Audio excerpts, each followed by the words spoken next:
¿Políticamente correcto? ¿Eso qué es?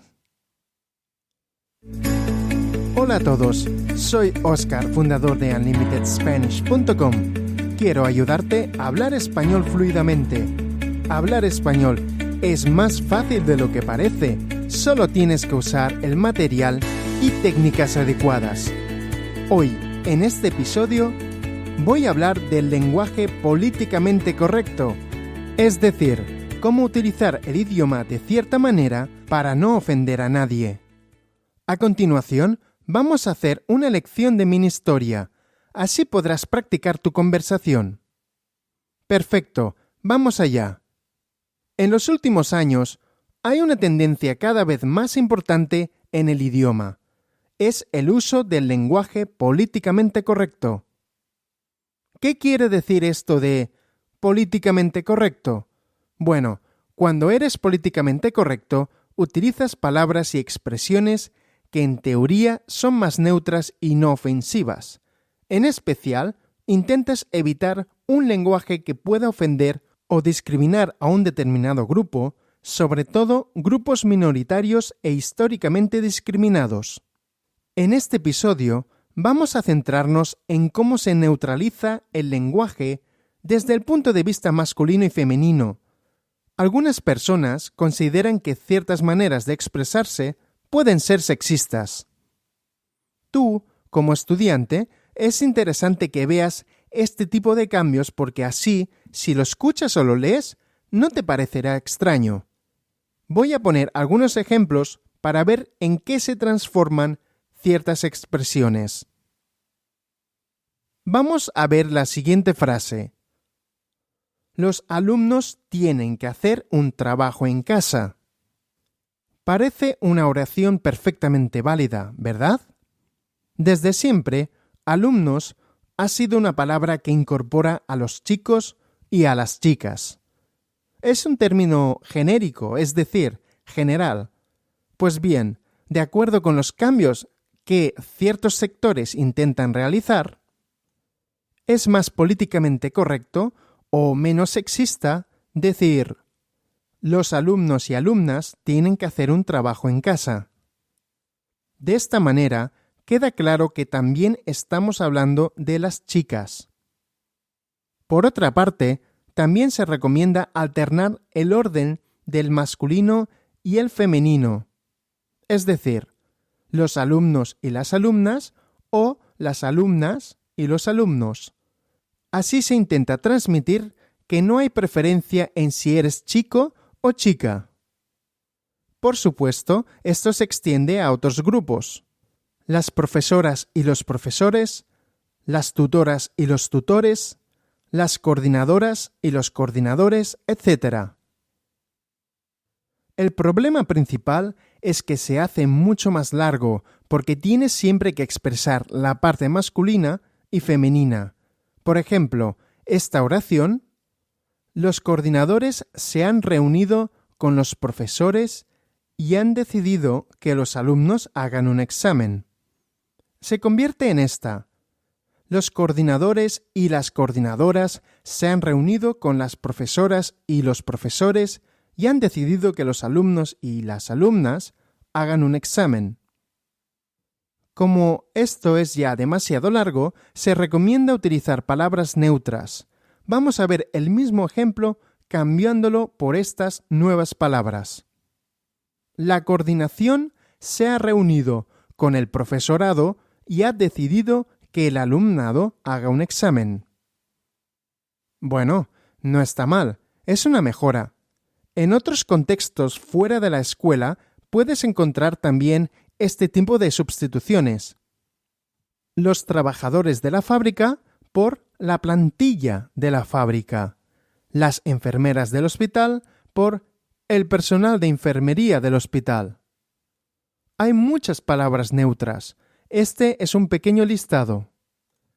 Adolescencia de adolescente, autoría de autor, clientela de cliente, delegación de delegado, juventud de joven, presidencia de presidente, voluntariado de voluntario. Otra alternativa para hacer el lenguaje menos dependiente del género es reformular la oración ¿con quién? Por ejemplo, para esta oración, el administrador aprobará el plan. Si no sabemos si el administrador es hombre o mujer, podemos usar quien administre aprobará el plan. También puedes usar el nosotros para hechos históricos. Por ejemplo, en el siglo XV el hombre inventó la imprenta, sustituimos por en el siglo XV descubrimos la imprenta. Por otra parte, también se trata de romper estereotipos. Por ejemplo, si dices el coche del padre, la lavadora de la madre, parece que estás diciendo que el coche lo tiene que conducir el padre y la madre tiene que lavar la ropa. Se recomienda decir algo así: el coche familiar, la lavadora de la casa. También podemos neutralizar sustituyendo formas como él, los, aquel, aquellos, etc. Por ejemplo, el que lo vea, por las personas que lo vean. Y por supuesto, y no por ello menos importante, casi todo se puede neutralizar con el se. Por ejemplo, los usuarios comprarán el billete en la estación por el billete se comprará en la estación. Si un ciudadano reclama, por si se reclama.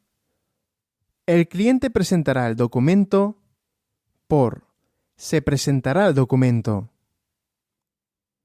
Bueno, es interesante, ¿no? El idioma puede ser muy rico y sutil. Si quieres mi opinión, no es necesario que hables de esta manera ni que te preocupes mucho por el uso, porque estás aprendiendo español. Te van a entender igual. No obstante, si eres especialmente sensible a este tipo de temática y quieres ser muy políticamente correcto, puedes usar estas formas. Depende de ti. Perfecto. Ahora es el turno de la mini historia. Funciona de la siguiente manera. Yo te doy información sobre algo y te hago preguntas simples. Después de cada pregunta hay una pausa. Es tu turno para intentar contestar. Después de la pausa, te daré una respuesta correcta. Puedes contestar de forma corta. La idea es que dejes de pensar en tu idioma nativo y empieces a pensar en español. Muy bien, empecemos la mini historia. Nicolás era una persona muy preocupada por el lenguaje políticamente correcto. ¿Era Nicolás una persona despreocupada?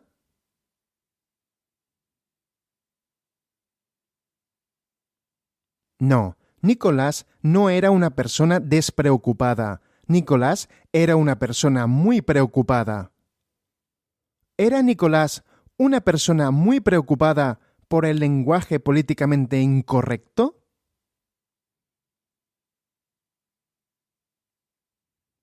No. Él no era una persona preocupada por el lenguaje políticamente incorrecto, sino correcto. ¿Por qué tipo de lenguaje se preocupaba Nicolás?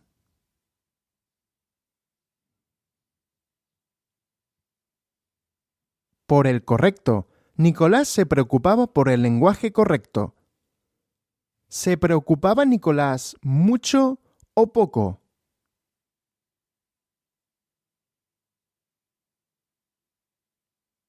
Mucho. Él se preocupaba mucho. Era una persona muy preocupada. Nicolás siempre intentaba usar el femenino y el masculino en todo tipo de conversaciones. ¿Intentaba Nicolás usar el femenino en conversaciones?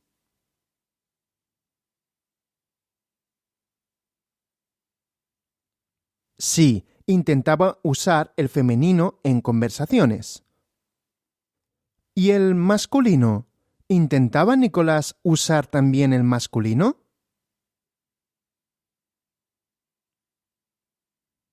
Sí, también.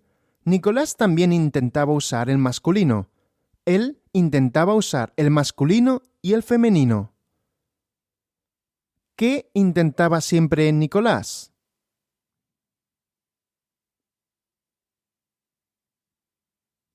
Usar el femenino y el masculino en todo tipo de conversaciones.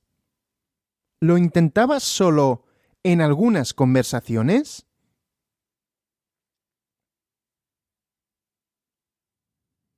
No, no solo en algunas conversaciones. Lo intentaba en todo tipo de conversaciones. ¿Quién intentaba usar los dos géneros?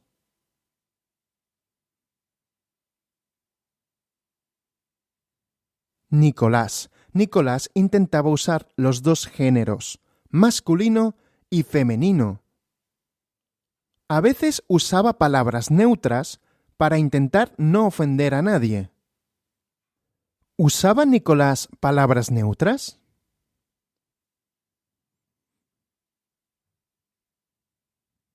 Sí, a veces usaba palabras neutras.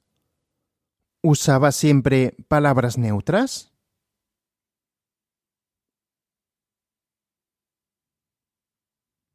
No, no usaba siempre palabras neutras. A veces las utilizaba. ¿Las utilizaba a veces o siempre?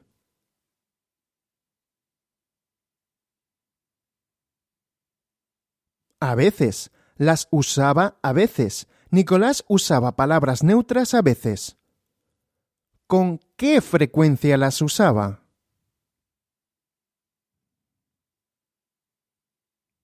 A veces. Las usaba a veces para no ofender a nadie. ¿Las usaba para ofender o para no ofender a nadie?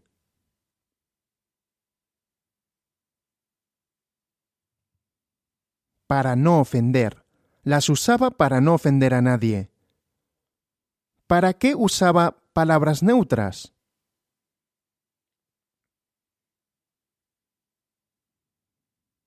Para no ofender a nadie. A veces Nicolás usaba palabras neutras para no ofender a nadie. Nicolás se obsesionó tanto con el lenguaje que inventó nuevas maneras de expresarse. ¿Se obsesionó Nicolás con algo?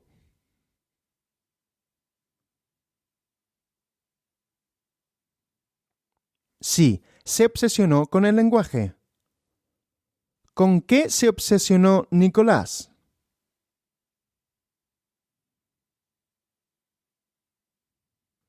Con el lenguaje. Se obsesionó con el lenguaje.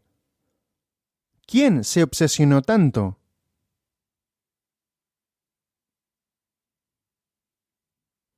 Nicolás. Nicolás se obsesionó tanto. Se obsesionó tanto que inventó nuevas maneras de expresarse. ¿Inventó Nicolás viejas maneras de expresarse?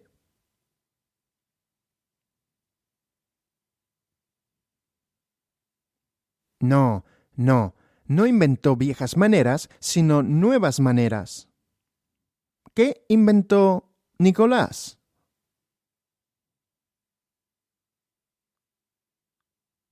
Nuevas maneras de expresarse. Nicolás hablaba de forma tan elaborada y compleja que nadie lo entendía. ¿Hablaba Nicolás de forma simple y comprensible?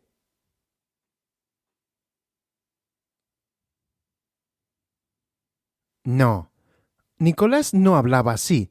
Él hablaba de forma elaborada y compleja.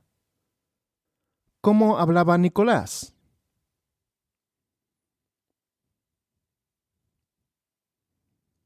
De forma elaborada y compleja. Nadie lo entendía. ¿Hablaba Nicolás de una manera que todo el mundo lo entendía?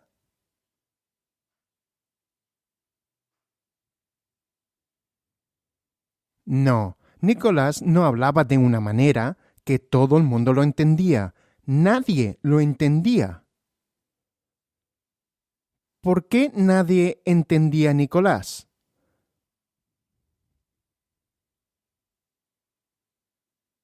Porque hablaba de forma elaborada y compleja. Finalmente, Nicolás necesitó un traductor para que la gente lo entendiera. ¿Necesitó Nicolás un escritor?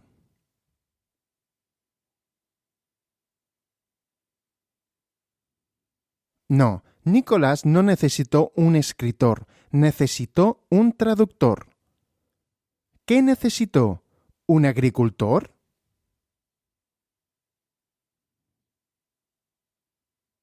No un agricultor. Necesitó un traductor para que la gente lo entendiera. ¿Entendía la gente a Nicolás?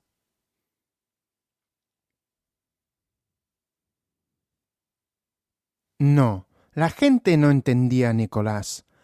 Ellos no le entendían. ¿Necesitó Nicolás a alguien para que la gente lo entendiera?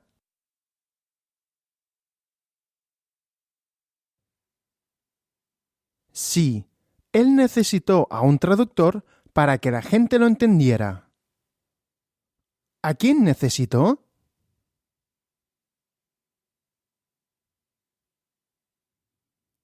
A un traductor.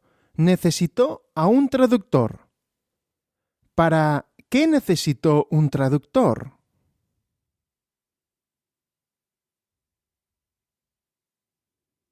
Para que la gente lo entendiera. Necesitó un traductor para que la gente lo entendiera. Muy bien. Este es el final de esta pequeña mini historia. Pobre Nicolás, quería hacer las cosas bien, pero al final fue peor el remedio que la enfermedad. Bien, por último, una recomendación. En www.unlimitedspanish.com puedes conseguir gratis los 5 pilares para aprender español, además de muestras de lecciones gratuitas. Bueno, esto es todo por hoy. Nos vemos la semana que viene. ¡Que vaya bien!